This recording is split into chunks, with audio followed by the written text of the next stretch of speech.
एक समय की बात है। एक बहुत ही धार्मिक पंडित थे।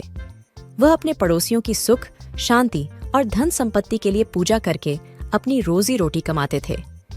वे अपनी पत्नी और बच्चों के साथ बहुत खुशहाल जीवन जी रहे थे। एक दिन पंडित जी पूजा करने के लिए पास के शहर गए। पूजा समाप्त होने पर लोगों ने उन्हें पैसे की बजाय एक बकरी और कुछ केले दिए। पंडित जी ने सब कुछ खुशी खुशी स्वीकार कर लिया। उन्होंने बकरी को अपने कंधे पर उठाया और केलों को अपने हाथों में पकड़कर घर की ओर चल पड़े। उन्होंने सोचा, ये लोग कितने अच्छे हैं। उन्होंने मुझे एक बकरी और केले दिए हैं, जो कुछ हफ्तों के लिए मेरे लिए बहुत होंगे।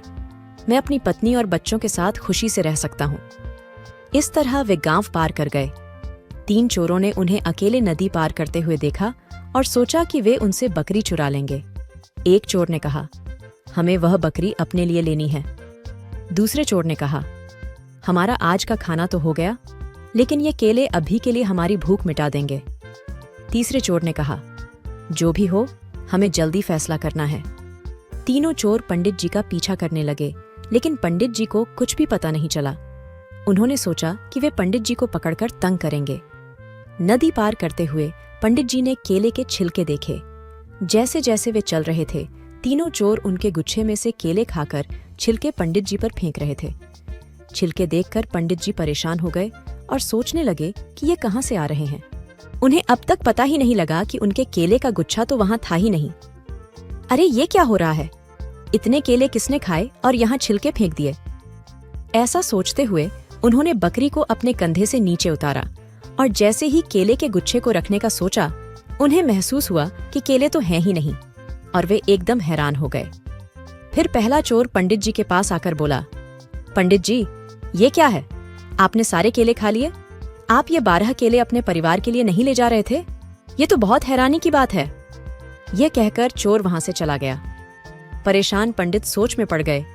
ये केले तो मैंने नहीं खाए, फिर सब कहाँ गए? इसका क्या राज है? पंडित फिर चल पड़े। कुछ देर बाद बाकी के 2 चोर आए। राम राम पंडित जी, मुझे तो विश्वास ही नहीं हो रहा कि आप क्या कर रहे हैं, एक चोर बोला।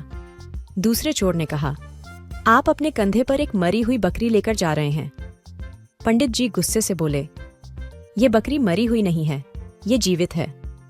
गुस्सा मत होइए पंडित जी, ये मरी हुई दिख रही है, लेकिन आप जो भी कहेंगे ठीक है, 2 चोरों ने कहा और हंसते हुए वहां से चले गए।